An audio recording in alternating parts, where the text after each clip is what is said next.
With the graph of an isolated positive point charge. ठीक है, एक आइसोलेटेड पॉइंट पॉजिटिव चार्ज का graph जिसमें हम डिस्कस करने लगे हैं इलेक्ट्रिक पोटेंशियल वर्सेस डिस्टेंस का ग्राफ। लास्ट क्लास में we have discuss a graph of negative electric potential versus distance. उसमें नेगेटिव इलेक्ट्रिक पोटेंशियल क्यों था? क्योंकि जो जो सोर्स चार्ज थी वो नेगेटिव थी। क्लियर है?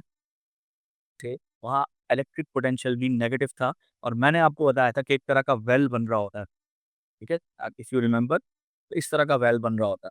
मैंने आपको बताया था कि उस ग्राफ के अंदर यानी इस ग्राफ के अंदर जो इलेक्ट्रिक पोटेंशियल वर्सेस जो डिस्टेंस का ग्राफ है, इस ग्राफ का जो ग्रेडियंट है, ये ग्रेडियंट हमें क्या इन्फॉर्मेशन देता है? ये ग्रेडियंट हमें इलेक्ट्रिक फील्ड स्ट्रेंथ की वैल्यू देता है। ये मैंने आपको बताया था, अभी पूरा हमने प्रूव भी किया था। इस क्लास के अंदर अब हम इसके इसी नेगेटिव सोर्स के बजाय अगर हम पॉजिटिव सोर्स चार्ज की बात करें और उसके उसके बारे में हम डिस्कशन करें तो उसपे क्या होगा उसके बारे में बात करते आएंगे। ठीक है, सो लेट्स सी कि ये पॉजिटिव पॉजिटिव सोर्स चार्ज है। अब ये सोर्स चार्ज आपका पॉइंट चार्ज भी हो सकता है और चार्ज मेटेलिक स्फीयर भी हो सकता है। अगर तो ये चार्ज मेटेलिक स्फीयर है तो ये यहाँ पर आके यहाँ से यहाँ तक ग्राफ जो इस तरह से वही करेगा, क्योंकि आपको पता है इलेक्ट्रिक पोटेंशियल का फॉर्मूला होता है के क्यू अपॉन आर।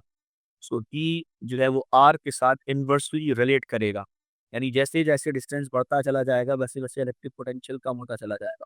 ठीक है, और दूसरी चीज ये, अगर ये मेटेलिक स्फीयर है और इसका कोई खास रेडियस मौजूद है तो इस मेटेलिक स्फीयर के अंदर अगर आप चले जाएं, अव्वल तो आप जा नहीं सकते, अगर आप इमेजिनेशन में अंदर चले जाएं तो इसके अंदर इलेक्ट्रिक पोटेंशियल जो होता है भाई वो कांस्टेंट होता है, जीरो नहीं होता। मेटेलिक स्फीयर की बात कर रहा हूं।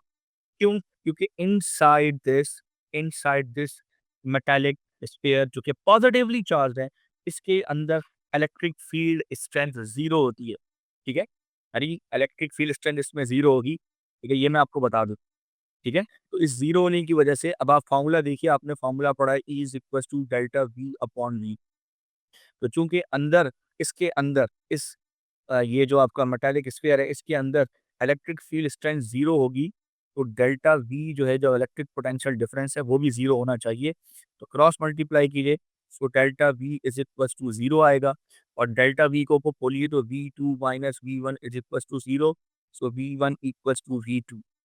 ठीक है, V1 इक्वल टू V2, यानी इलेक्ट्रिक पोटेंशियल इसके अंदर कांस्टेंट होगा। आ रही बात समझ में? कहीं पर भी चले जाइए आप, इस मेटालिक स्फीयर के अंदर कहीं पर भी चले जाइए, किसी भी पॉइंट पर मूव कर जाइए, यानी अगर आप इस जगह से इस जगह से इस जगह से इस जगह से कहीं पर भी जाएं, इधर इधर इधर इधर एक ही हाइट पर आप जाएं तो इलेक्ट्रिक पोटेंशियल सेम रहेगा। क्लियर है? आ रही बात समझ में या नहीं आ रही है?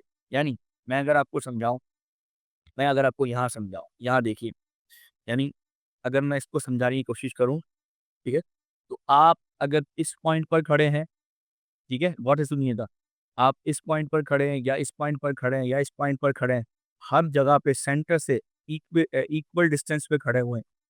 सो इक्वल डिस्टेंस में जो आपका इलेक्ट्रिक पोटेंशियल है हर तरफ सेम हुआ है, यहाँ पर भी V1, यहाँ पर भी V, यहाँ पर V2, ठीक है, यहाँ पर V3। Is it clear? तो तीनों जगह पे इलेक्ट्रिक पोटेंशियल जो है वो सेम होगा और वो कांस्टेंट होगा, that will not be change. ठीक है, वो कांस्टेंट होगा। और आप अगर करीब भी आ जाएं, इस पॉइंट पर भी आ जाएं, इधर भी इस पॉइंट पर आ जाएं, इधर भी आ जाएं, ये भी वही होगा, ये भी वही होगा, यानी यहाँ पर भी V1 होगा, यहाँ पर भी V2 होगा, यहाँ पर V3 होगा, that will not be change, वो चेंज नहीं होगा। आप कितना ही अंदर आ जाएं, इधर आ जाएं, ये भी V1 होगा, ये भी V2 होगा, ये भी V3 होगा। ठीक है, क्योंकि आप स्फीयर के अंदर मौजूद हैं और स्फीयर के अंदर मैंने आपको बताया कि हर तरफ इलेक्ट्रिक पोटेंशियल क्या होगा बेटा, दैट विल बी कांस्टेंट। ठीक है, क्योंकि इलेक्ट्रिक फील्ड स्ट्रेंथ अंदर जीरो होती है, इस वजह से इलेक्ट्रिक पोटेंशियल कांस्टेंट होगा हर जगह पे। इसको मैं और आसान करके आपको समझाता हूँ। ठीक है, इसको मैं और आसान करके आप लोगों के लिए समझाता हूँ। ठीक है, इसको यूँ समझिए कि अगर ये मेटालिक स्फीयर है फॉर एग्जाम्पल, ठीक है, तो अब मेटालिक स्फीयर के जब आप अंदर तशरीफ लाएंगे, अंदर अंदर आएंगे, जो कि आप आ नहीं सकते, सेंटर तक आप आ रहे हैं। ठीक है, तो अब आप हर जगह पर जहाँ जब आएंगे इलेक्ट्रिक पोटेंशियल कांस्टेंट, कांस्टेंट का मतलब अगर मान लीजिए इस जगह पर 10 वोल्ट्स है, तो अंदर तक यानी इधर भी 10 वोल्ट, इधर भी 10 वोल्ट, इधर भी 10 वोल्ट, इधर भी 10 वोल्ट, इधर भी 10 वोल्ट, हर हर जगह तक सेंटर तक 10 वोल्ट ही रहेगा electric potential, that will not be change. ये मेटालिक स्फीयर के अंदर की बात कर रहा हूँ। क्लियर हो गई बात? जगह पे वो 10 वोल्ट ही रहेगा, अगर प्लस 10 वोल्ट है तो। माइनस 10 वोल्ट में भी ये होगा, हर पॉइंट पर सेंटर तक आते हुए, हर तरफ से आते हुए वो पोटेंशियल क्या रहेगा? कांस्टेंट रहेगा। क्लियर है? सो किसी भी चार्ज मेटालिक स्फीयर की अगर मैं बात करूँ, तो किसी भी चार्ज मेटालिक स्फीयर के अंदर की कहानी कुछ यूँ होती है, अंदर इलेक्ट्रिक पोटेंशियल क्या रहता है? That will constant. क्लियर है? लेकिन मसला ये है कि अगर इस चार्ज मेटालिक स्फीयर के बजाय एक पॉइंट चार्ज दे दूँ, तो फिर तो पॉइंट चार्ज का जो रेडियस है बेटा, वी नो दैट ये जो पॉइंट चार्ज है उसका रेडियस क्या हो जाता है? उसको हम 0 लेते हैं क्योंकि वो बहुत स्मॉल होता है। तो एक वक़्त आएगा ये ग्राफ जाता-जाता वाई एक्सिस पे चला जाएगा। जब ये ग्राफ वाई एक्सिस पे चला जाएगा और वाई एक्सिस पे जाकर ये मीट करने की कोशिश करेगा। क्लियर है? तो ग्राफ थोड़ा-सा चेंज होगा, बस वहाँ पर ये रेडियस इस तरह से नहीं आएगा और ये कहीं पे रुकेगा नहीं, बल्कि ये आगे वाई एक्सिस को अप्रोच करता हुआ दिखाई दिया जाएगा। क्लियर है? ऐसे भी क्वेश्चन है जिसमें ये वाई एक्सिस को अप्रोच करता हुआ दिखाई दे रहा है। ठीक है? अब जैसे ये वाला ग्राफ है, इसको देखिए, ये वाई एक्सिस को अप्रोच करता हुआ दिखाई दे रहा है। कह रहा है ना, उसने बोला है 2 पॉइंट चार्जेस, तो पॉइंट चार्जेस का रेडियस तो 0 होगा। अब इतना स्मॉल होता है कि रेडियस 0 है। तो ये देखो, ये वाई एक्सिस को अप्रोच करता हुआ दिखाई दिया जा रहा है। ठीक है? और अगर स्फीयर वाले क्वेश्चंस आते हैं, तो स्फीयर वाले क्वेश्चन के अंदर ग्राफ कुछ इस तरह से होता है। ये मैं आपको शेप दिखा दूँ। ये देखियो, ये खास इधर आके रुकेगा, पॉज़ लगाएगा और इधर से ये इस तरह से आपको कांस्टेंट नज़र आएगा शेप। क्लियर है? स्फीयर वाले क्वेश्चंस के अंदर। और चार्ज, पॉइंट चार्ज के अंदर ये ऐसे रुकेगा, मुड़ेगा नहीं ग्राफ। पॉइंट चार्ज के ऊपर ये ग्राफ का होगा बेटा, ये स्ट्रेट जा रहा होगा और वाई एक्सिस के को क्लोज़ होता चला जाएगा वाई एक्सिस के। क्लियर है? आ रही बात समझ? अब आते हैं अब आते हैं क्वेश्चन के ऊपर, क्योंकि एग्जैक्टली इसका वही काम है, कोई इतना फ़र्क नहीं है। इलेक्ट्रिक पोटेंशियल वाले ग्राफ के ऊपर मैं थोड़ा-सा फिर भी ब्रीफ कर देता हूँ। तो देखो, इस ग्राफ के ऊपर इलेक्ट्रिक पोटेंशियल वर्सेस डिस्टेंस के ग्राफ को देखूँ, तो यहाँ पर ये नेगेटिव ग्रेडियंट आ रहा है। हमने पहले भी पढ़ा था, दोबारा बता रहा हूँ, ये नेगेटिव ग्रेडियंट है, ये पॉजिटिव है। अब मैं कह रहा हूँ कि negative gradient positive electric field strength देगा और पॉजिटिव ग्रेडियंट ये वाला नेगेटिव इलेक्ट्रिक फील्ड स्ट्रेंथ देगा। अब इसका क्या मतलब है? इसको समझना। यहाँ अगर एक टेस्ट चार्ज रखूँ तो वो रिपेल होके राइट साइड पे जाएगा, यहाँ टेस्ट चार्ज रखूँ तो वो रिपेल होके लेफ्ट साइड पे जाएगा। ठीक है? तो राइट साइड पे जाने का मतलब है कि अगर इलेक्ट्रिक फील्ड स्ट्रेंथ इस डायरेक्शन में मैं पॉजिटिव ले रहा हूँ, तो ज़ाहिर है कि इलेक्ट्रिक फील्ड स्ट्रेंथ इस डायरेक्शन में मैं क्या लूँगा? नेगेटिव लूँगा। क्लियर है?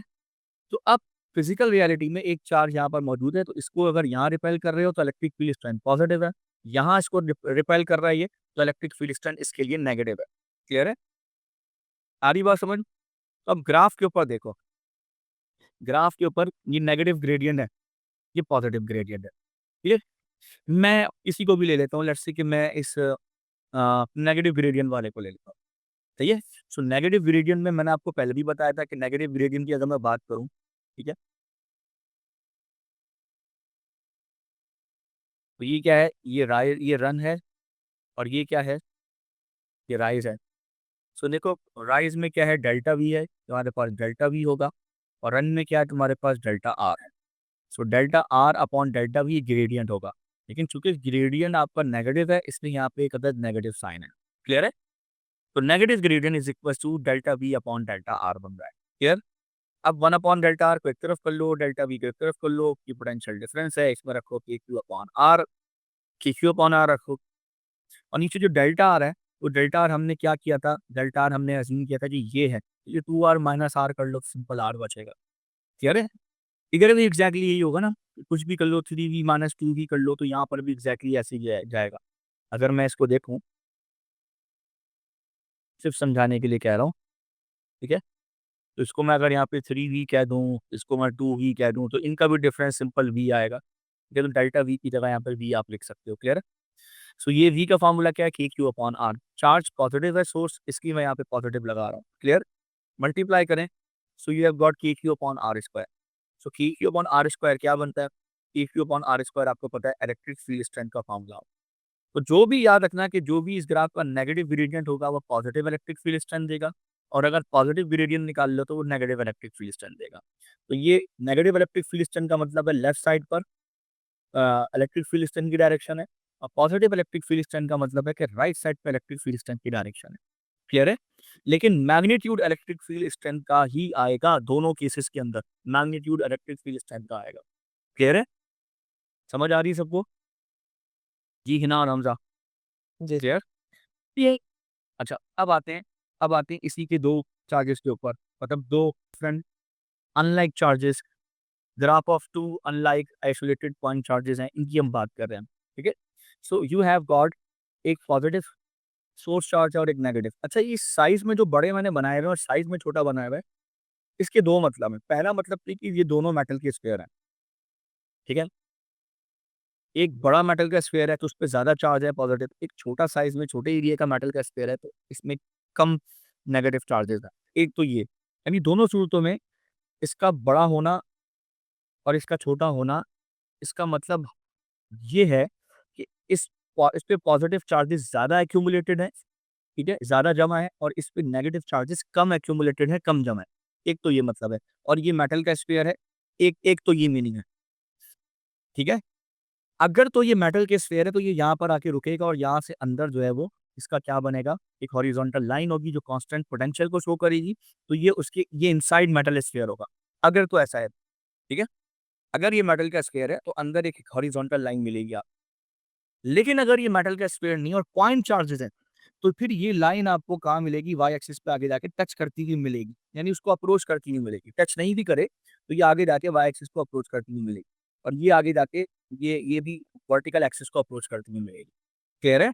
अगर ये दोनों पॉइंट चार्जेस हैं तो। दोनों पॉइंट समझ में आ गए, दोनों बातें समझ में आ गई आपको मेरी? यस और नो? चीज़ अब देखो, अब अब सुनो, अब सबसे बड़ी बात, यहाँ पर इस जगह पर आपको ग्रेडियंट मैक्सिमम नज़र आ रहा है, ठीक है? आपको पता है कि इलेक्ट्रिक पोटेंशियल यानी आपको आपने फ़ॉर्मूला पढ़ा है delta V upon D is equals to electric field strength, पढ़ा है ना? ठीक है? जी, हमज़ा पढ़ा है ये फ़ॉर्मूला या नहीं पढ़ा? जी सर। अब इसमें देखो, ये क्या है delta V upon delta D, ये ग्रेडियंट है। किसका? ये ग्राफ का। ये मैंने पहले भी बताया था आपको। तो अब आप देखो, ठीक है, अहम चीज़ समझने की कोशिश करो, ठीक है? तो इधर यानी V वर्सेस डिस्टेंस के ग्राफ का जो ग्रेडियंट है वो आपको क्या देता है, इलेक्ट्रिक फील्ड स्ट्रेंथ दे रहा है। ये मैंने पहले भी बताया था। और इसकी डेफिनिशन दी है इलेक्ट्रिक फील्ड स्ट्रेंथ की, it is a negative of the electric potential gradient, ठीक है? ये मैंने बताया था। अच्छा, अब चूँकि यहाँ पर ग्रेडियंट ज़्यादा है, ग्रेडियंट ज़्यादा होने की वजह से, ग्रेडियंट मैक्सिमम होने की वजह से इस जगह पर इलेक्ट्रिक फील्ड स्ट्रेंथ भी मैक्सिमम होगी। इधर भी ग्रेडियंट ज़्यादा है इस जगह पर, तो इधर भी ग्रेडियंट ज़्यादा होने की वजह से इलेक्ट्रिक फील्ड स्ट्रेंथ मैक्सिमम होगी, ठीक है? अब चूँकि इलेक्ट्रिक फील्ड स्ट्रेंथ मैक्सिमम होगी इस जगह पर, तो आपको पता है कि इलेक्ट्रिक फील्ड स्ट्रेंथ को अगर चार्ज से मल्टीप्लाई कर दो, यानी इलेक्ट्रिक फील्ड स्ट्रेंथ है ना, उसको अगर Q को E से मल्टीप्लाई कर दो, तो आपके पास जो आता है वो इलेक्ट्रिक फोर्स आती है, इलेक्ट्रोस्टैटिक फोर्स आती है। पढ़ा है ना ये फॉर्मूला? ठीक है?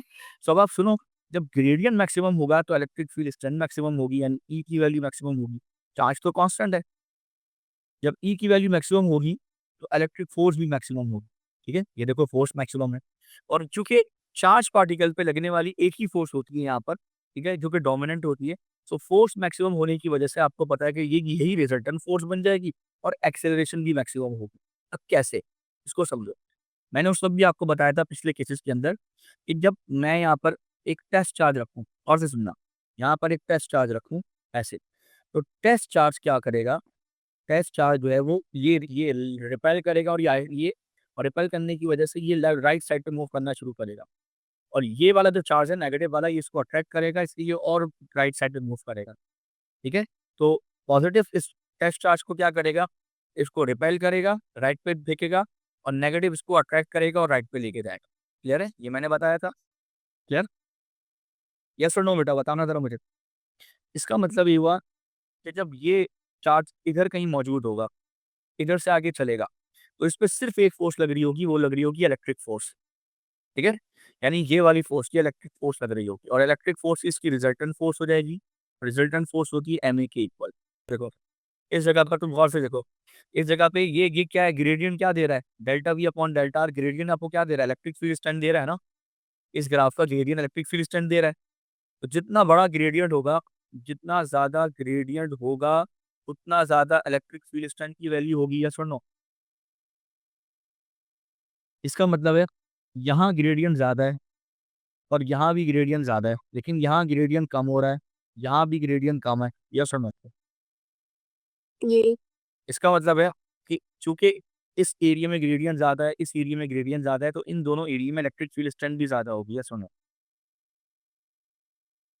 बोलो। यस, ज़्यादा होगी। ठीक है।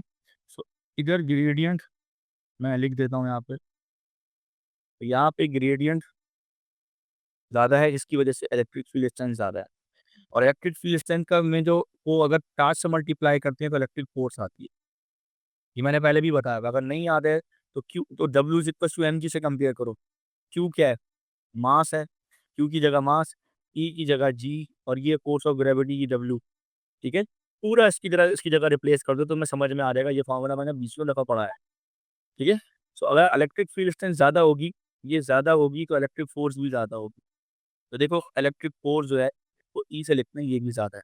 अगर इलेक्ट्रिक फोर्स ज़्यादा है तो यही इलेक्ट्रिक फोर्स आपकी क्या बन जाती है? रिजल्टेंट बन जाती है, क्योंकि और कोई फोर्स नहीं लग रही होती चार्ज पे इस जगह, इस वक़्त। अब आप बोलेंगे कि सर वेट तो लग रहा है, लेकिन वेट बहुत कम होता है, नेग्लिजिबल होता है। ये मैंने पहले भी बताया है आपको। तो इसका मतलब है कि अगर इलेक्ट्रिक फोर्स ज़्यादा है, तो रिजल्टेंट फोर्स भी ज़्यादा है, और रिजल्टेंट फोर्स बराबर होती है ma के। तो इसका मतलब है मास और एक्सेलरेशन का प्रोडक्ट भी ज़्यादा है ना?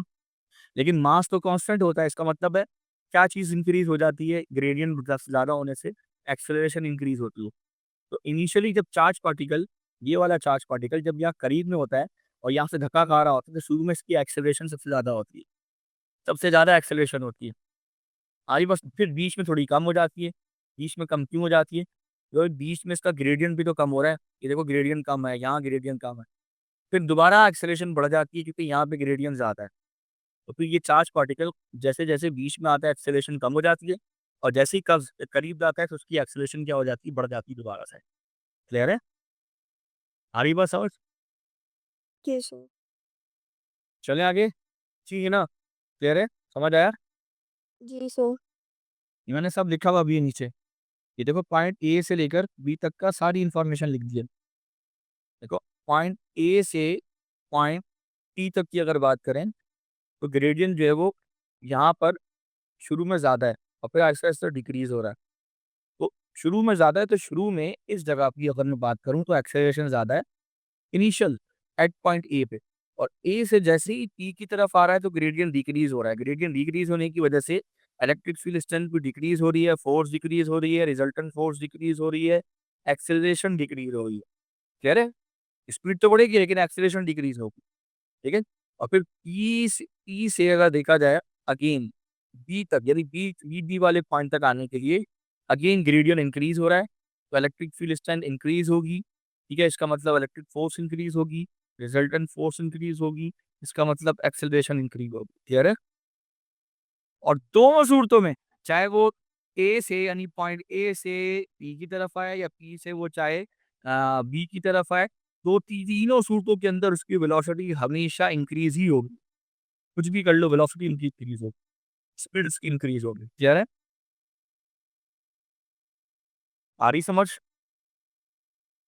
अब यहाँ पे देखो नेट इलेक्ट्रिक फील्ड क्या होगी?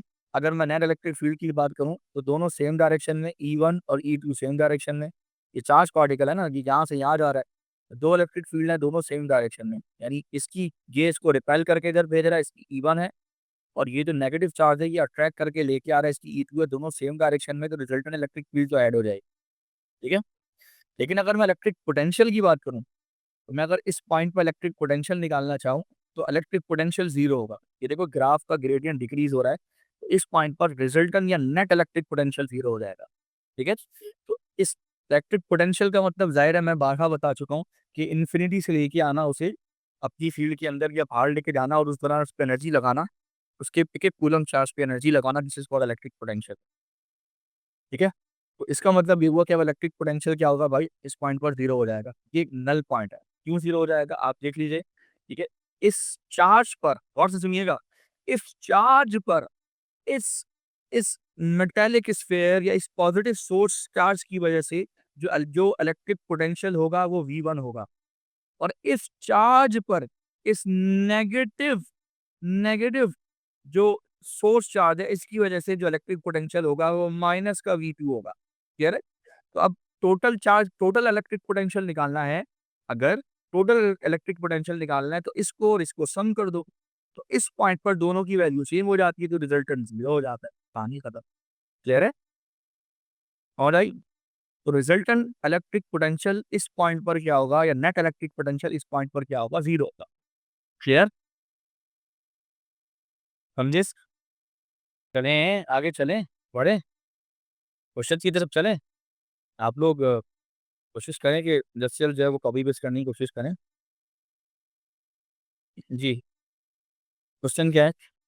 It's winter 20 paper 4 variant 1 question number 5, ठीक है? तो define electric potential at a point, define electric potential at a point, electric potential को कैसे डिफाइन करेंगे? जी, कोई मुझे बताएगा इलेक्ट्रिक पोटेंशियल को क्या कैसे डिफाइन करेंगे? भूल गए सारे। क्या इलेक्ट्रिक पोटेंशियल है बताओ? Negative work done on a positive test charge. Work done on वैसे पॉजिटिव ही होता है discharge.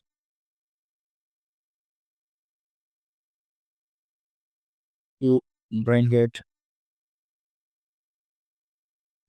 From infinity infinity infinity inside electric field और वाइस वर्सा। अच्छा, work done on a test charge, on a unit test charge भी कह सकते हो, ठीक है? Work done on a unit ज़्यादा अच्छा वर्ड है, work done on unit charge या यूनिट चार्ज ऑन। हालाँकि हमने बोल दिया है, काफ़ी है, लेकिन work done this is much better, ठीक है? On unit test charge to bring it from infinity to inside electric field, ठीक है? और vice versa is called electric potential. Negative source के लिए ज़ाहिर है वो इनसाइड होगा और पॉजिटिव सोर्स चार्ज के लिए वो रिपेल करेगा तो बाहर फेंकेगा उसको, के लिए वाइस वर्सा चलेगा।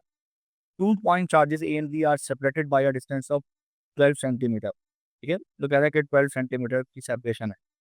तो पॉइंट ई पे एक ऑब्जेक्ट मौजूद है, ठीक है? अच्छा, वो ऑब्जेक्ट कुछ भी नहीं है। याद रखना जब भी कभी पॉइंट पी की बात करें ना कि इन 2 चार्जेस के बीच में पॉइंट पी है तो दिमाग में ला लो टेस्ट चार्ज है। दिमाग में लाओ कि वहाँ पे टेस्ट चार्ज है, क्योंकि टेस्ट चार्ज पे ही वो फोर्स लग रही होती है और किसी पे नहीं लग रही होती है। तो अपने आप को मत रखना टेस्ट चार्ज की तरह सोचना। तो पॉइंट पी पे आँख बंद करके पॉइंट पी पे टेस्ट चार्ज रख दो, खत्म। टेस्ट चार्ज रख दो, अब सोचो क्या करना है। The charge of A is plus 2.0 exponent negative 9, तो प्लस 2.0 एक्सपोनेंट नेगेटिव 9 कूलम। और चार्ज, ठीक है, भाई चार्ज ए है, तो चार्ज ए की बात हो गई। चार्ज बी क्या है ये समझना पड़ेगा। सेम चार्ज है कि अपोजिट चार्ज है, ये बताओ। जाहिर है कि अगर ये पॉजिटिव है तो और दूसरी बात ये पॉजिटिव है और ये बीच में से ओरिजिन से होते हुए जा रहा है, तो इसका मतलब है लाजमी ये कौन सा चार्ज होगा, ये नेगेटिव चार्ज होगा। क्लियर है? आली बात समझ में? जी भाई, एक पॉजिटिव है तो दूसरा नेगेटिव है। It's the distance from A is X, the variation with distance X of the electric potential V at point P is shown in figure 5.2। Clear है? ये है कहानी। कह रहे use figure 5.2 to determine the charge of B. वो कह रहा है यूज इन फिगर 5.2 इसमें बी का आप चार्ज निकालो। अच्छा भाई, बी का चार्ज कैसे निकालें? अब बी का चार्ज निकालने के लिए आपको क्या करना पड़ेगा? अगर बी का चार्ज निकालना है ना, तो बी का चार्ज निकालने के लिए आपको ये पता है कि पॉइंट पी पर जो टोटल इलेक्ट्रिक पोटेंशियल है पॉइंट पी के ऊपर वो जीरो है। पता है ना? इस पॉइंट पर, यानी ये पॉइंट पी है, ये रहा, इधर गौर से देखिए। ये आपको पता है कि इस पॉइंट के ऊपर, एक सेकेंड,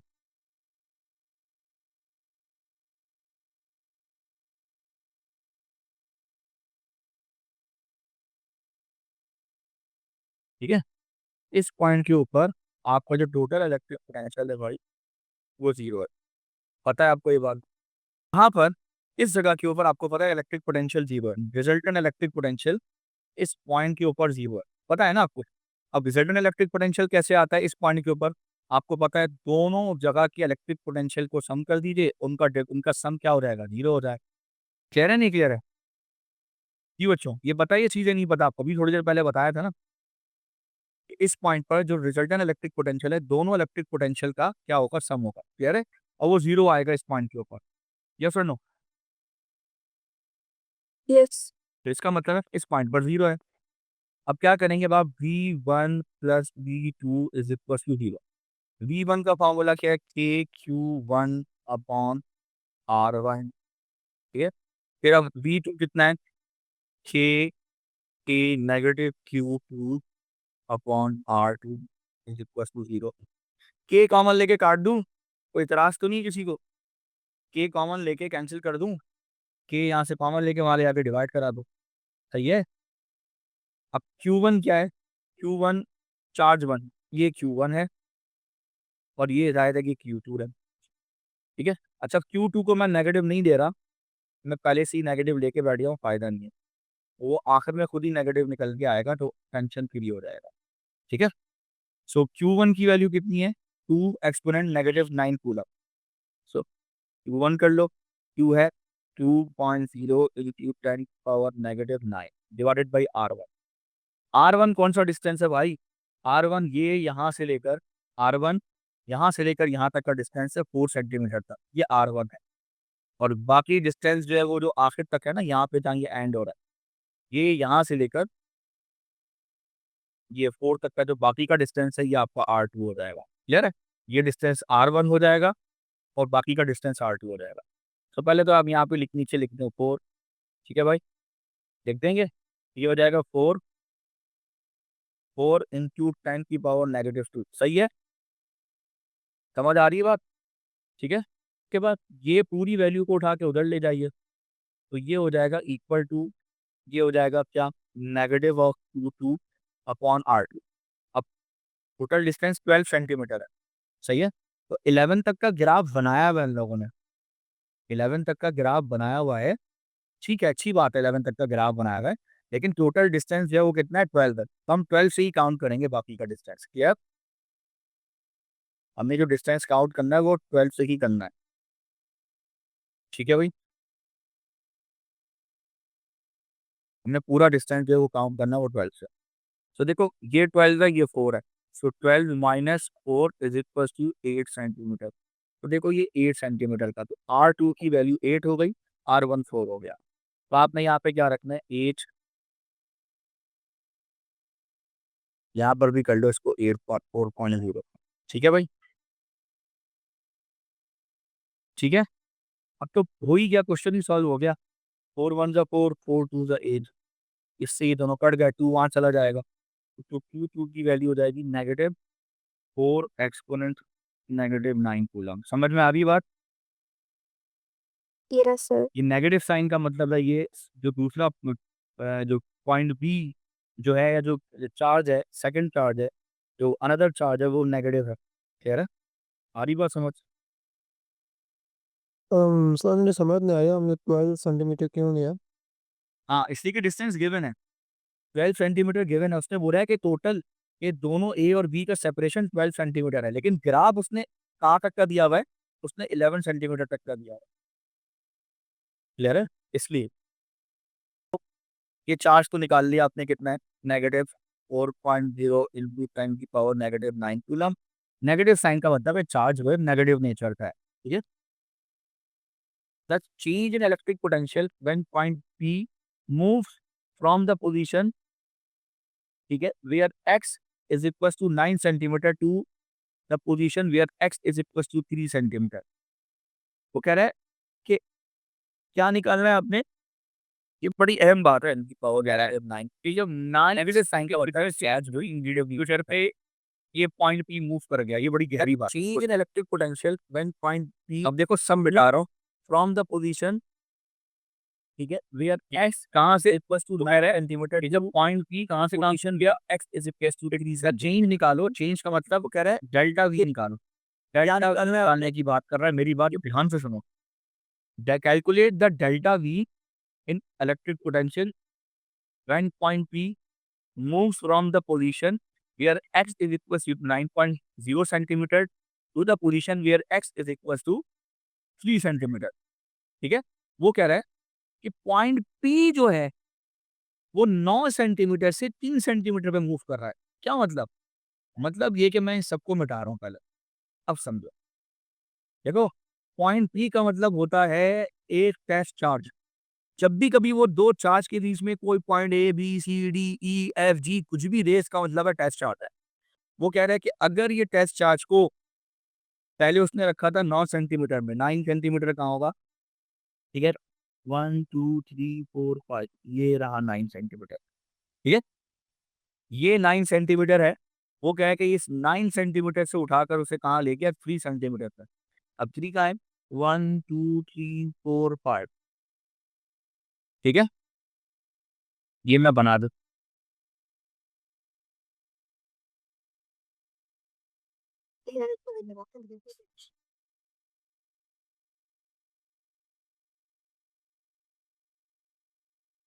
कह रहे हैं? आ रही बात समझ? ये ये 9 सेंटीमीटर है। यहाँ से 3 सेंटीमीटर पर वो पॉइंट आ गया, पॉइंट P आया, ठीक है? तो वो कह रहा है कि इस 9 सेंटीमीटर से 3 सेंटीमीटर आते हुए डेल्टा V पोटेंशियल में कितना फ़र्क आया? डेल्टा V पोटेंशियल डिफरेंस कितना चेंज हुआ ये बताओ? आ रही बात समझ में आप लोग को? क्वेश्चन समझ आया? जी हमज़ा? जी सर। जी है ना? क्लियर है? क्वेश्चन समझ में आया नहीं आया? क्वेश्चन पढ़ो, क्वेश्चन क्वेश्चन रीड करो। The electric calculate the change in electric potential when point P move from the position where x is equals to 9 centimeter to the position where x is equals to 3 centimetre. यहाँ से यहाँ तक जाने में delta V कितना आया वो पूछ रहा है। आ रही समझ इस बार? नहीं आया समझ? समझ आ गया। बोलो, बोलो हाँ, शाबाश। अब ये डेल्टा V निकालने के 2 तरीके हैं। भाई पहला तरीका तो ये कि इस पॉइंट वैसे तो खैर ये टोटल पोटेंशियल ही देगा, ठीक है? चलो, अब निकालते हैं। अब देखो कैसे निकालेंगे तो देखो। अब देखो इस पॉइंट पर नीचे की तरफ जाओ, ये पॉइंट देखो, ग्राफ पढ़ो, ग्राफ रीड करो। तो इस पॉइंट को नीचे की तरफ लेके जाओ, इधर लेके जाओ, ठीक है? और ग्राफ को रीड करो, ग्राफ को जब तुम रीड करोगे क्या वैल्यू आ रही है बच्चों?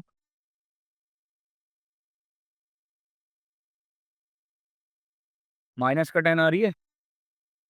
आ रही है माइनस का 10, जी। ठीक है? और अब इसको रीड करो, इसको रीड करो, ठीक है? ये वाला पॉइंट रीड करो, ठीक है?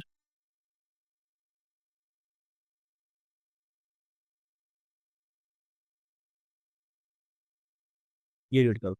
अब मुझे बताओ, ये -10 से, ठीक है, यानी V1 का जो पोटेंशियल था इसकी हम बात कर रहे हैं, इसको तुम कह लो -1 है, दिस इज -10 और ये कितना है 0, ये 1, 2 तो ये V2 कितना हो जाएगा तुम्हारा 2 वोल्ट्स हो जाएगा, ठीक है भाई? तो ज़ाहिर है -10 से तुम 0 तक गई, यहाँ से यहाँ तक गई तो टोटल कितने वोल्ट हुए 10 और फिर फर्दर 2 गई 12 तो टोटल 12 वोल्ट का डिफरेंट आया, मतलब 12 वोल्ट आया। लेकिन पावर 2 है तो 12 मल्टीप्लाई बाय 10 की पावर 2 हो जाएगा तो ये 1200 वोल्ट का डिफरेंस हो जाएगा। क्लियर है? अगर तुम ऐसे नहीं करना चाहती तो तुम डेल्टा V निकाल लो यहाँ पे। तो तुम delta V is equal to V2 minus V1 कर लो। V2 हो गया 2, ठीक है, ये रहा 2, V1 हो गया -10, ये हो जाएगा माइनस का 10, सो 2 प्लस 10 इज इक्वल टू कितना हो जाएगा 12, ये डेल्टा V 12 आएगा, लेकिन यहाँ पे पावर कितनी दी हुई है 2, सो इंटू 10 की पावर 2 दे देगा तो ये 1200 वोल्ट हो जाएगा। क्लियर है? समझ आ रही बात? जो डेल्टा V है दैट कम्स 1200 वोल्ट।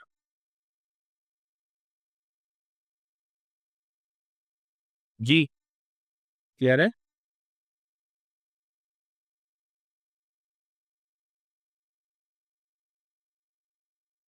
अब आते हैं, वो कह रहा है कि an alpha particle moves along the line joining the point charges A and B in figure 5.1. The alpha particle moves from the position x is equals to 9 centimeter and just reaches the position x is equals to 3 centimeter. Use your answer in B2 to calculate the speed v of the alpha particle at the position where x is equals to 9.4 centimeter. Clear है? आ रही बात समझ में? वो कह रहा है कि एक अल्फा पार्टिकल है, जो यहाँ से अचानक से नमूदार हुआ यहाँ से, ठीक है, और यहाँ से नमूदार होके किधर चला गया भाई, यहाँ से चलता हुआ आगे की तरफ गया पॉइंट बी के ऊपर, ठीक है, यहाँ पर गया। अब ये अल्फा पार्टिकल है, आपको पता है कि वो 0.9 से मतलब 3 सेंटीमीटर की तरफ जा रहा है। हालांकि ये पॉसिबल नहीं है क्योंकि नेगेटिव सोर्स चार्ज है। चलिए अगर हो सकता है कोई रेडियो एक्टिव डिके हो रहा तो फिर तो पॉसिबल है, ठीक है। तो कह रहा है कि अल्फा पार्टिकल मूव कर रहा है एक्स इज इक्वल टू 9 से X is equal to 3 centimetre तक, यानी अल्फा पार्टिकल यहाँ से इस पोजीशन तक यूं जा रहा है। तो कह रहा है कि जब वो इस पोजीशन पे था तो उसकी वेलोसिटी निकालो, ठीक है। कैसे निकालेंगे? तो भाई जब अल्फा पार्टिकल यहाँ से यहाँ तक जा रहा है तो यकीनन उसे कोई पकड़ के लेके यहाँ पर आ रहा है, क्योंकि वरना तो बहरहाल कोई सिचुएशन हो सकती है, हम क्या एज्यूम करें, तो कोई अल्फा पार्टिकल है, अब वो यहाँ से इस तरफ जा रहा है, ठीक है। अच्छा, अब क्या निकालना है? अल्फा पार्टिकल की वेलोसिटी निकालनी है इस जगह पे। अगर इस जगह पे वेलोसिटी निकालनी है तो एज्यूम करनी पड़ेगी कि यहाँ पर पहुँच के उसकी वेलोसिटी 0 पर, एक वक़्त में एक वेलोसिटी। इसका मतलब है कि अल्फा पार्टिकल जब यहाँ से यहाँ की तरफ जाएगा, सवाल करेंगे हाथ से पकड़ के क्यों लेके जाएगा? हाथ से पकड़ने से मुराद है कोई इसको पुल करेगा या पीछे से पुश करेगा, क्योंकि यहाँ पे नेगेटिव चार्ज है और यहाँ पे हमने बताया था ये पॉजिटिव चार्ज है। यानी बी जो है, बी का जो चार्ज है वो नेगेटिव है और ए का चार्ज पॉजिटिव है, तो अल्फा खुद पॉजिटिव होता है, ठीक है।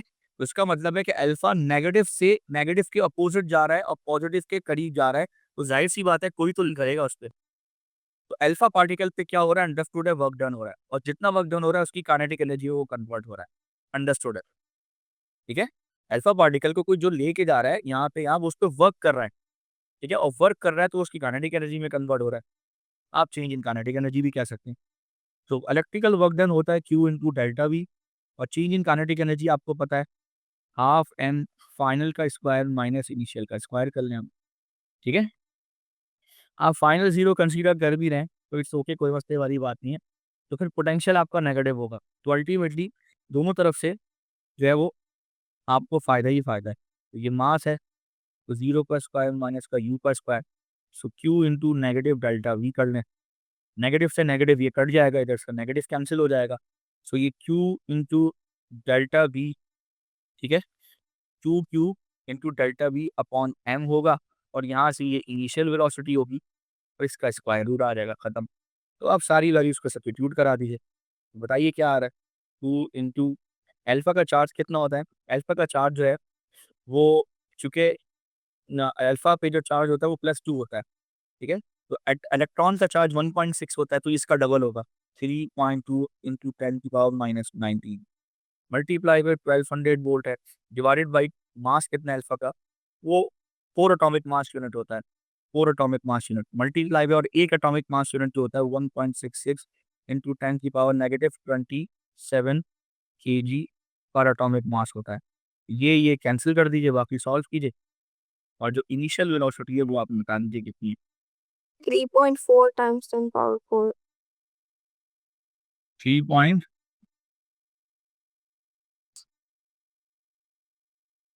4. Into 10 to power 4. 4 कैसे होगा? 5 होना चाहिए, चेक करें आप।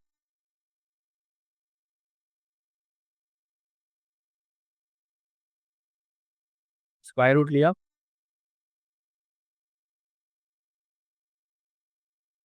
G5 yes. 3.4 into 10 to power 5 आएगा, 5 आ रहा है ना? G. 3.4 इंटू 10 टू पावर 5, ठीक है। तो इसका आंसर भी मैंने आपको बता दिया, ये हो गया,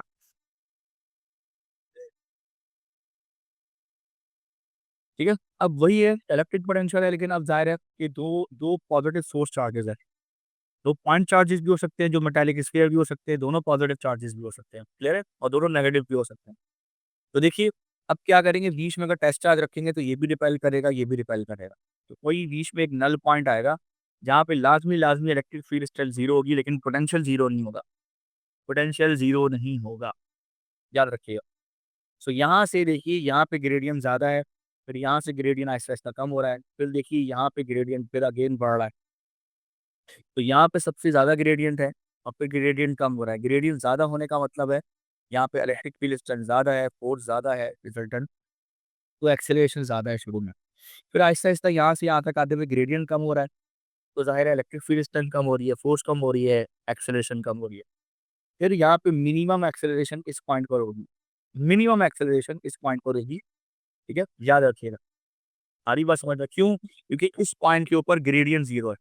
जब ग्रेडियंट 0 इस पॉइंट पर, तो इलेक्ट्रिक फील्ड स्ट्रेंथ भी इस पॉइंट पर क्या होगी? 0। याद रखना, इस ये पॉइंट पे इलेक्ट्रिक फील्ड स्ट्रेंथ 0 है, ठीक है? इसी वजह से ना ये यहाँ जाएगा, ना ये यहाँ जाएगा, कहीं नहीं जाएगा। इस पॉइंट पर रिजल्टेंट इलेक्ट्रिक फील्ड स्ट्रेंथ 0 है। जब इलेक्ट्रिक फील्ड स्ट्रेंथ इस पॉइंट के ऊपर E की वैल्यू 0 है, तो इलेक्ट्रिक फोर्स 0 है, तो मास इनटू एक्सेलरेशन का प्रोडक्ट भी 0 है, एक्सेलरेशन भी 0 है। तो इस पॉइंट पर मिनिमम एक्सेलरेशन हो। फिर दोबारा यहाँ से ग्रेडियंट बढ़ रहा है। इसका मतलब है ग्रेडियंट बढ़ने का मतलब है ग्रेडियंट बढ़ेगा तो इलेक्ट्रिक फील्ड स्ट्रेंथ बढ़ेगी, तो फोर्स बढ़ेगी, तो एक्सेलरेशन बढ़ेगी। तो यहाँ से यहाँ तक एक्सेलरेशन दोबारा बढ़ रही है। क्लियर है?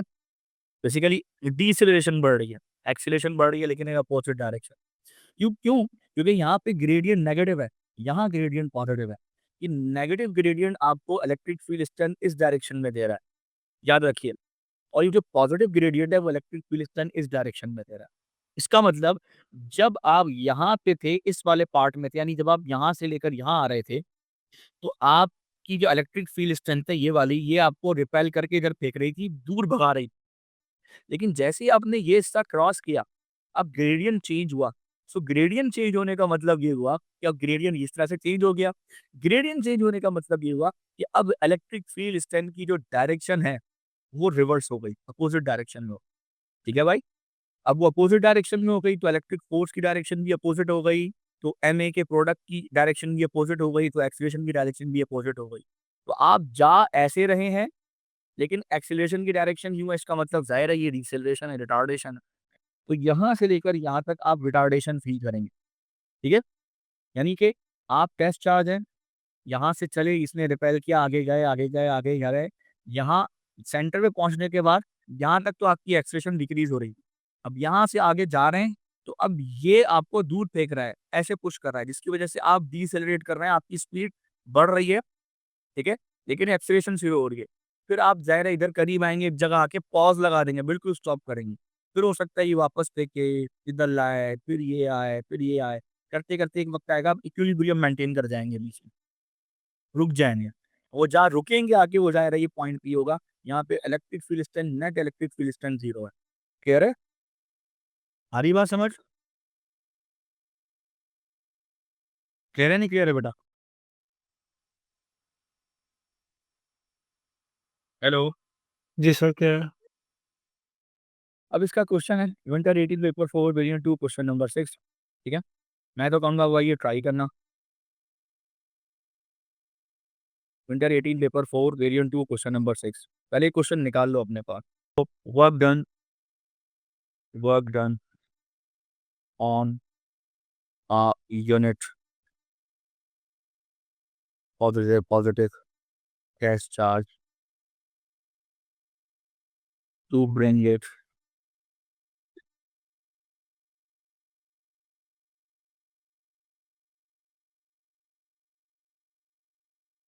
infinity to inside electric field or vice versa. The relationship between electric potential at a point and electric field strength at a point. वो कह रहा है इलेक्ट्रिक पोटेंशियल नहीं और इलेक्ट्रिक फील्ड स्ट्रेंथ में क्या रिलेशनशिप है? Negative electric field strength is the negative of the electric potential gradient. Clear है? अच्छा, अगले क्वेश्चन पे आओ। Two similar solid metal sphere A and B, each of radius r, are situated in a vacuum such that the separation of their centers is d. कोई बीच में एक point लिया हुआ है, वही पॉजिटिव टेस्ट चार्ज होगा यहाँ पे। लास्ट में अंडरस्टूड है, ना भी बोलो, हमेशा पॉइंट पी का मतलब है कोई पॉजिटिव टेस्ट चार्ज अज्यूम करो। The charge the charge Q on the charge positive Q on sphere, इस पे पॉजिटिव क्यू है, और इससे पॉजिटिव क्यू है, इस पे भी पॉजिटिव क्यू है, लेकिन यकीनन इस पे कैपिटल क्यू लिखा है तो उसका मतलब है इसका मैग्नीट्यूड बड़ा होगा, इसका मैग्नीट्यूड छोटा होगा, ऐसा लग रहा है। A movable point P is located on the line joining the centers of the two sphere. The point P is a distance h from the center of the sphere A. On figure 6.2, sketch a graph to show the variation with x of the electric potential between the centers of the two sphere. Clear है? अब इनका sketch बनाओ। एक positive charge है, दोनों positive charges है, इनका sketch बनाओ। क्लियर है भाई? अब देखो यहाँ पे ये सरफेस है, ये इसकी सरफेस बता दी मैंने। अब पहली बात कि जब दो अनइक्वल चार्जेस हैं, देखो ना, एक का मैग्नीट्यूड ज्यादा बड़ा बड़ा बताया हुआ है, एक को छोटे क्यू से रिप्रेजेंट किया हुआ है, तो इसने कहीं पर भी नहीं कहा कि दोनों के मैग्नीट्यूड सेम है। इसने कहीं भी नहीं कहा कि दोनों के मैग्नीट्यूड क्या है बेटा, सेम है। इसका मतलब है ग्राफ बनेगा, कैसा बनेगा सुन लीजिए। अगर ये दोनों एक ही शेप के होते, मतलब एक ही मैग्नीट्यूड के होते, यानी ये भी क्यू होता और ये भी क्यू होता, पॉजिटिव, दोनों के चार्जेस की वैल्यू एक ही होती, तो ये जो कर्व है ना, ये सेंटर में आता, यानी ये यूं आता, यहाँ से ऐसे आता, पर ऐसे यहाँ से करके यूं जाता, ऐसे बनता। क्लियर है? लेकिन मसला ये है कि एक का जो चार्ज है वो स्मॉल है, एक का चार्ज है वो क्या है, उसके मैग्नीट्यूड ज्यादा है। तो अब ये जो टर्निंग पॉइंट है ना, ये सेंटर में कभी भी नहीं आएगा, ये सेंटर से थोड़ा सा हट के आएगा। अब सेंटर से कितना हट के आएगा, तो जिस चार्ज की वैल्यू ज्यादा है उससे दूर रहेगा, और जिस चार्ज की वैल्यू कम है उसके ये करीब रहेगा, ये वाला पॉइंट, ये टर्निंग पॉइंट। क्लियर है? आ रही बात समझ में? यस और नो?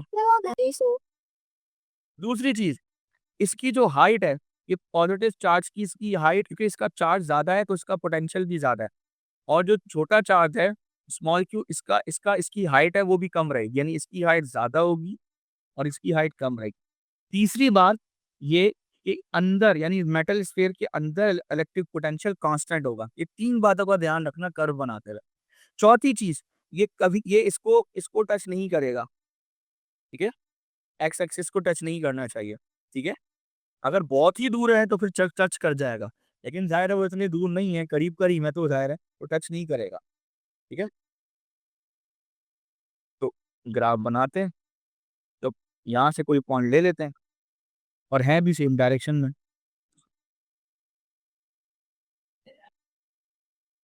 पहले तो मैं इसके वो पॉइंट्स बना दूं।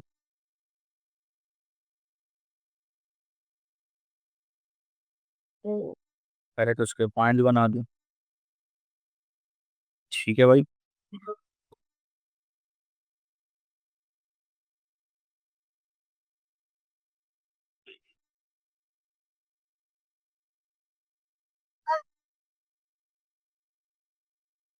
समझ आई बात? ये बच्चों ग्राफ समझ आया? ये स्केच है, स्केच की बात कर रहे हैं ना। अब आप देखो, सारी चीजें कंप्लीट है, ये हॉरिजॉन्टल लाइंस हैं, चेक करो, ये हॉरिजॉन्टल लाइंस है, ठीक है? और यहाँ पे ये पोटेंशियल ग्रेटर है, ठीक है, पॉजिटिव क्यू है, ठीक है, ये स्मॉल क्यू है, तो इसका पोटेंशियल जो है वो लोअर होगा, मैग्नीट्यूड कम है। इधर जाहिर है कैपिटल क्यू ज्यादा बड़े मैग्नीट्यूड को शो कर रहा है, स्मॉल क्यू छोटे मैग्नीट्यूड को शो कर रहा है। क्लियर है? और बीच में ये कॉन्केव शेप है। क्लियर है? और जो और ये जो मिनिमम है ना, ये मिनिमम वाला पॉइंट है, ये बी के नियर है, बी से करीब है, और ए से ये फार है, दूर है। क्लियर है? हमारी बात है? जी सर। J, लिख लो, बना लो इसको। और देखो, जो इलेक्ट्रिक पोटेंशियल है, ठीक है, वो थ्रू आउट फर्स्ट क्वाड्रेंट के अंदर है। अब देखो, जो इलेक्ट्रिक पोटेंशियल है वो थ्रू आउट फर्स्ट क्वाड्रेंट के अंदर है, वो सेकंड क्वाड्रेंट में गया ही नहीं, इधर गया ही नहीं, जरूरत ही नहीं उसके जाए। क्लियर है? मोशन ऑफ अब इसी के आगे चलते हैं, क्वेश्चन नोट कर लो पहले। Motion of a positive test charge between two source charges and law of conservation of energy. ठीक है, वही क्वेश्चन उन्होंने उठाकर दे दिया। ठीक है, कि अगर तुमने किसी इलेक्ट्रिक फील्ड के अंदर एक पॉइंट से एक पोजीशन से दूसरी पोजीशन पे मूव करना है तो तुम कैसे मूव करोगे? So you need to use law of conservation of energy. और कैसे इस्तेमाल करोगे? मिसाल के तौर पे मैं अगर बात करूं, अभी अल्फा पार्टिकल को हमने रखा, धक्का मारा, तो अगर अल्फा पार्टिकल का चार्ज प्लस है, ठीक है, और जाहिर है कि पीछे एक पॉजिटिव चार्ज है, तो जाहिर है ये इसको रिपेल करेगा, और रिपेल करके अल्फा को आके फेंकेगा। तो जब अल्फा को आगे फेंकेगा रिपेल करके, अल्फा आगे की तरफ जाएगा, लेफ्ट साइड पे जाएगा, तो ज़ाहिर है जितना यहाँ पर वर्क डन होगा अल्फा पे, जितना इलेक्ट्रिकल वर्क डन होगा उतनी उसकी काइनेटिक एनर्जी चेंज होगी। यही थोड़ी देर पहले मैंने बताया था ना, कि जितना ये पीछे वाला चार्ज इसको पुश करेगा आगे की तरफ, उतना आगे पुश करेगा, पुश करने में वर्क डन करेगा। तो जितना वर्क डन करेगा वो वर्क डन बराबर किसके होता है? वो delta Q into delta we के बराबर होता है, ठीक है? और वही वर्क डन इसकी इलेक्ट्रिक पोटेंशियल एनर्जी भी होती है। तो जितना क्यू इंटू डेल्टा वी होगा, वर्क डन होगा, उतनी उसकी काइनेटिक एनर्जी में चेंज होगा। और काइनेटिक एनर्जी का चेंज बराबर होता है फाइनल माइनस इनिशियल। फाइनल होती है half m v square, initial होती है half m v square. Mass common ले लो इसमें से, ठीक है? इसमें से क्या करो, मास कॉमन ले लो, तो half m v square minus q square हो जाएगा। और यहाँ डेल्टा वी है तो V2 माइनस V1 हो जाएगा। यानी final potential minus initial potential, ये चार्ज हो गया। तो इस तरह से इसकी इक्वेशन बनेगी। क्लियर है? और ये क्वेश्चन अभी थोड़ी देर पहले मैंने आपको करवाया भी है, प्रैक्टिकली क्वेश्चन मैंने आपको करवाया। ठीक है? सो आई डोंट थिंक सो कि मुझे ये क्वेश्चन कराने की दोबारा ज़रूरत पेश आनी चाहिए। क्लियर है? आप ये ट्राई कीजिएगा, summer 13 paper 4 variant 1 question number 4। बिल्कुल सेम क्वेश्चन है, ठीक है? अगर आप ट्राई करना चाहते हैं तो आप ट्राई कर लीजिए, लेकिन अगर आप कहते हैं मैं करा दूँ तो भाई मैं करा देता हूँ, मुझे कोई मसला नहीं। कर लेंगे या मैं करा दूँ? कर लेंगे सर। ठीक है? सो प्लीज़ ट्राई कीजिएगा, कुछ भी नहीं है। मैं आपको बता अच्छा, ये इक्वेशन में ये मल्टीप्लाई का साइन है, फिर कह दो 2v/q है। और ये अंदर वाला जो v है ना, ये बेसिकली डेल्टा v है। ये कैपिटल V लिख देते हैं उसको, डेल्टा V यानी इलेक्ट्रिक पोटेंशियल डिफरेंस है। याद रखिएगा ये, ठीक है? आप इसको सिर्फ समझ लें कि ये एक चार्ज है, ठीक है? पार्टिकल है, ठीक है? ये चार्ज है, ये एक मेटल के स्फीयर जिसके ऊपर पॉजिटिव चार्ज है उसके करीब आ रहा है, ठीक है? उसके करीब आके ज़ाहिर है रिपेल होके एक जगह पे आके रुक जाएगा। और जहाँ रुकेगा ना, ये वो डिस्टेंस पूछ रहा है। Use the expression need to determine whether the particle will reach the surface of the sphere. तो वो कह रहा है कि आप ये चेक करके बताइए क्या इसकी सरफेस को ये पहुँचेगा या नहीं पहुँचेगा, ठीक है? सो अब आपके ऊपर है आप कैसे कैलकुलेट करते हैं। मेरा तो मानना ये है कि आप डिस्टेंस मेज़र करें, ठीक है? एक अगर पॉसिबल हो आपके लिए तो आप यहाँ से लेकर यहाँ तक डिस्टेंस फ़ॉर्मूला लगा लीजिए। अगर इन्फॉर्मेशन है, कंप्लीट इन्फॉर्मेशन है, डिस्टेंस फ़ॉर्मूला लगा लीजिए, वहाँ से एक डिस्टेंस निकाल लीजिए और एक आप जो है इन दोनों के वर्क डन और जो चेंज इन काइनेटिक एनर्जी वाला जो है, यहाँ से एक डिस्टेंस निकालिए, ठीक है? कोशिश कीजिए निकालने की, तो कुछ ना कुछ तो निकल आएगा, ठीक है? और डिस्टेंस से आप कंपेयर कर सकते हैं, क्योंकि ज़ाहिर है कि जितना कैलकुलेशन से डिस्टेंस आ रहा है और एक डिस्टेंस आपको यकीनन आ रहा होगा कि वो इक्वेशन से, दोनों मैच करने चाहिए, तो ये जो है वो कर लेगा। अदरवाइज़ और भी तरीके हैं करने के, तो आप ट्राई कीजिएगा एटलीस्ट ये क्वेश्चन, नहीं हो तो फिर मुझे बताइएगा, फिर देखते हैं क्या होगा, ठीक है? फिर क्वेश्चन करेंगे। इसके अलावा ये एक और क्वेश्चन है, बिल्कुल इसी तरह का क्वेश्चन है जो मैंने कराया है। ये देखिए बिल्कुल वही चीज़ है, वही ग्राफ है आपके पास, ठीक है? तो ये है summer 15 paper 4 variant 2 question number 5। Try कीजिएगा ये क्वेश्चन, ठीक है?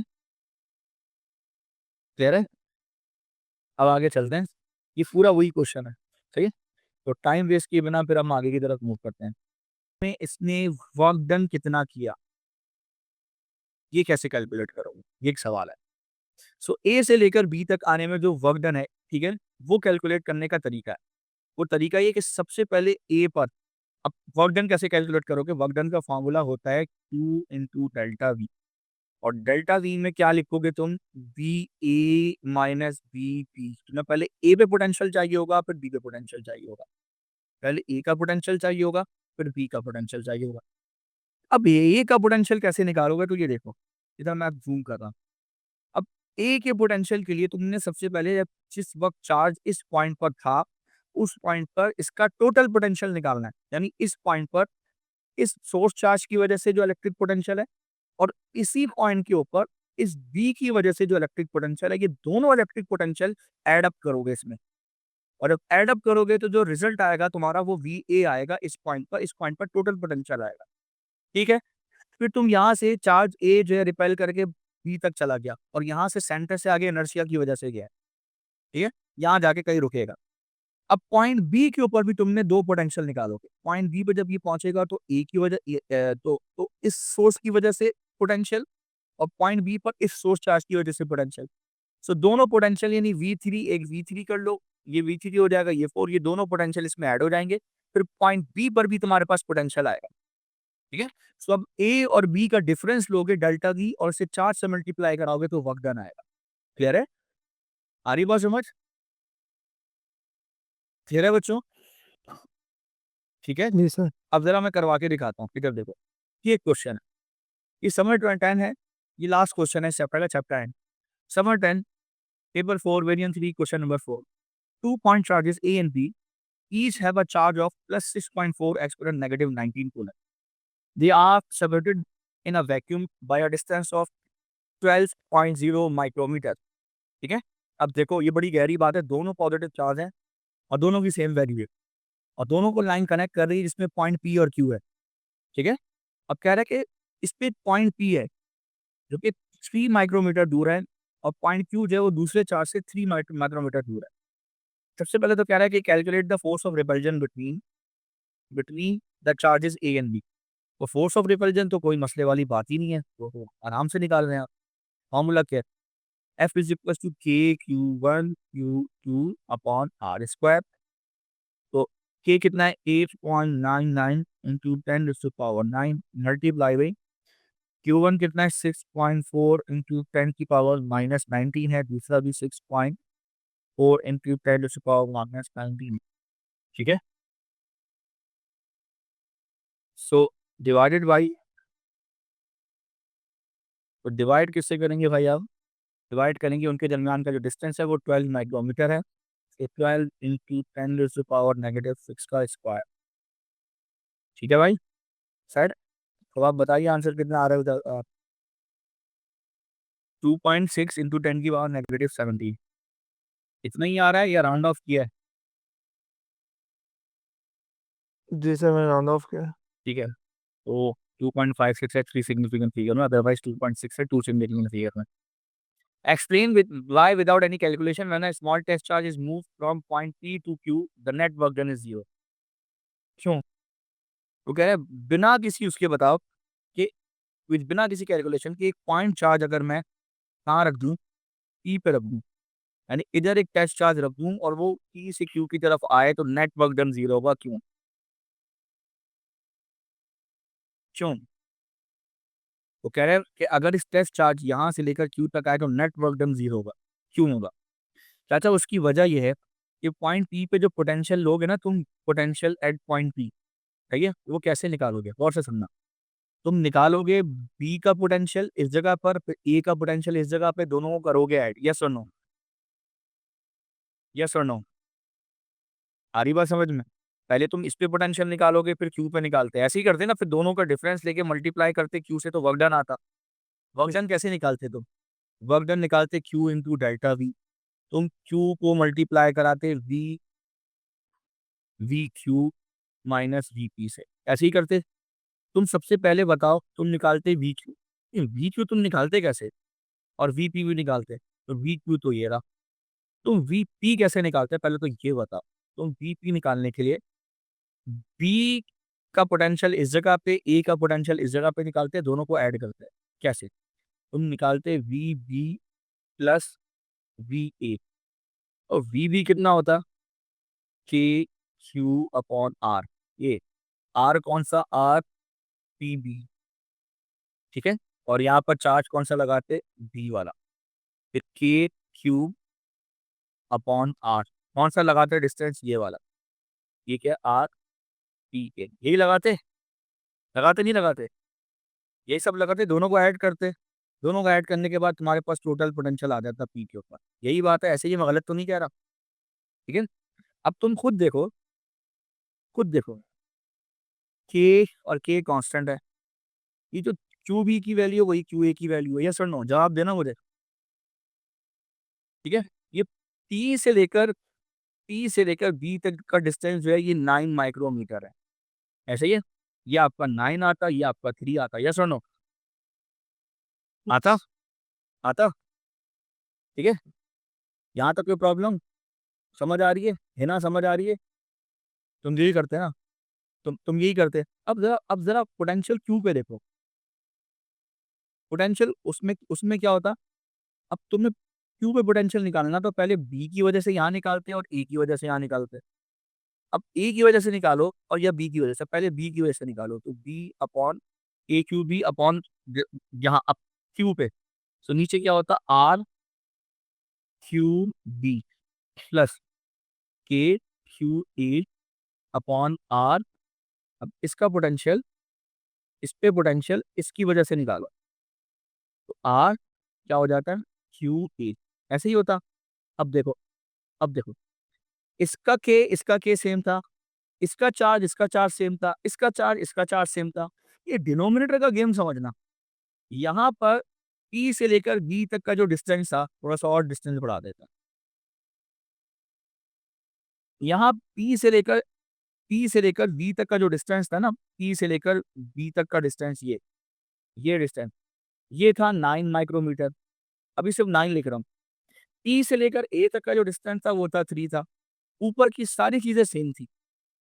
ये जो ऊपर है वही ऊपर है, यहाँ जो ऊपर वैल्यू है वही ऊपर वैल्यू है। और नीचे देखो, P से लेकर B तक, इसके नीचे ये वही है, P से लेकर B तक है ना, P से लेकर P तक 9 था। यहाँ देखो Q से लेकर A तक कितना है, Q से लेकर A तक कितना है, ये 9 है, ठीक है। और Q से B तक कितना है, ये कितना है, ये 3 है। ओ भाई सेम नहीं आएगा पोटेंशियल दोनों जगहों पे, नोट तो करो, दोनों जगह पे पोटेंशियल सेम नहीं होगा। जी सर। जो वैल्यू ये आएगी वही वैल्यू ये आएगी, आएगी नहीं आएगी, करके देख लो जी, है ना, समझी नहीं समझी। जी सर, समझ गई। जब दोनों जगह पे पोटेंशियल सेम आएगा तो तुम बेवकूफ हो, तुम पोटेंशियल निकाल लो, तो तुम इन दोनों का डिफरेंस की जगह सिंपल क्या लिखोगे, जीरो। तो वर्क डन क्या हो जाएगा, जीरो। आ रही बात समझ। वो कह रहा है विदाउट कैलकुलेशन, मतलब दिमाग तो वैसे ही चलना चाहिए था तुम लोग का कि इस पॉइंट पर, इस पॉइंट के ऊपर पोटेंशियल इसकी वजह से आ रहा है। तो अगर इसका चार्ज सेम है और इसका डिस्टेंस 9 पड़ रहा है, इसका 3 पड़ रहा है, तो अब रिवर्स कर दो उसको। यानी अब तुम इस जगह पर पहुंच गई, तो इसका चार्ज सेम है, यहाँ का डिस्टेंस 9 है और यहाँ का 3 है, तो पोटेंशियल तो सेम आएगा। तो सोचना ही था वीपी और वीक्यू का पोटेंशियल सेम होना है, ठीक है। तो अब इस वजह से, because the potential at P and Q are same and delta V is equal to zero and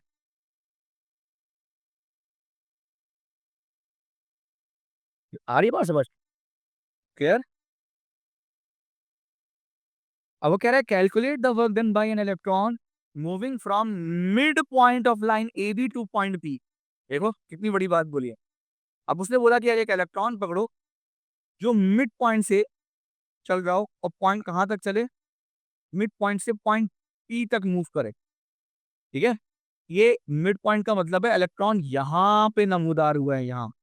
अब पॉजिटिव चार्ज नहीं है, यहाँ से कहाँ तक जा रहा है बोलो, यहाँ तक इलेक्ट्रॉन जा रहा है, ये यहाँ से यहाँ तक। आ रही बात समझ। इसमें कह रहा है कि वर्क डन निकालो, Q इंटू डेल्टा वी की वैल्यू निकालो। अब फंसे तो मजा आएगा। चलो पॉइंट पी के लिए तो ऊपर वाली वैल्यू काफी है, पॉइंट पी के लिए तो ऊपर वाली वैल्यू काफी है। पॉइंट पी पे पोटेंशियल निकाल लेते हैं पहले। सो पॉइंट पी पे क्या है, के कॉमन ले लो इन दोनों में से, ठीक है। के की वैल्यू लिखते हैं, कुछ बुक में 9 भी लिखते हैं, कोई टेंशन नहीं है। और क्यू भी कितना है, क्यू भी है +6.4 इंटू 10⁻⁻⁹ डिवाइड बाई पी से लेकर बी तक का कितना डिस्टेंस है, 9 इंटू 10⁻⁻6 प्लस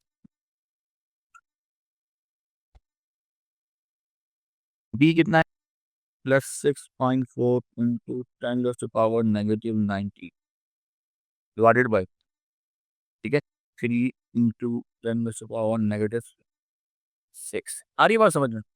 बताओ कितना इलेक्ट्रिक पोटेंशियल आया, पी की वैल्यू कितनी आएगी, कौन मुझे बताएगा।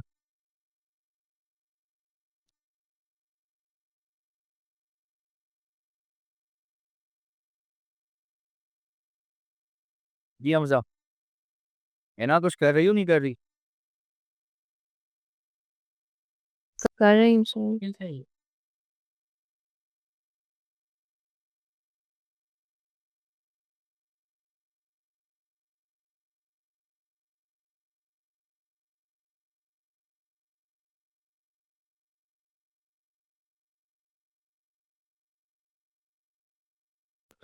(2.56 times 10 to the power -3). अच्छा 2.56 10⁻³ यही है। जी सर।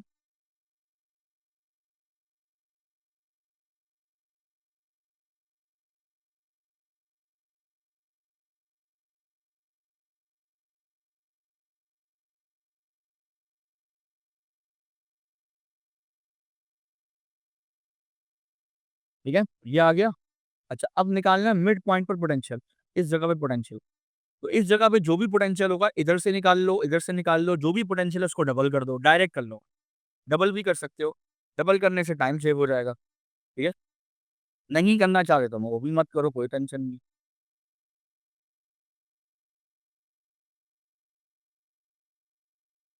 ठीक है, अब मिड पॉइंट वाला निकाल लो।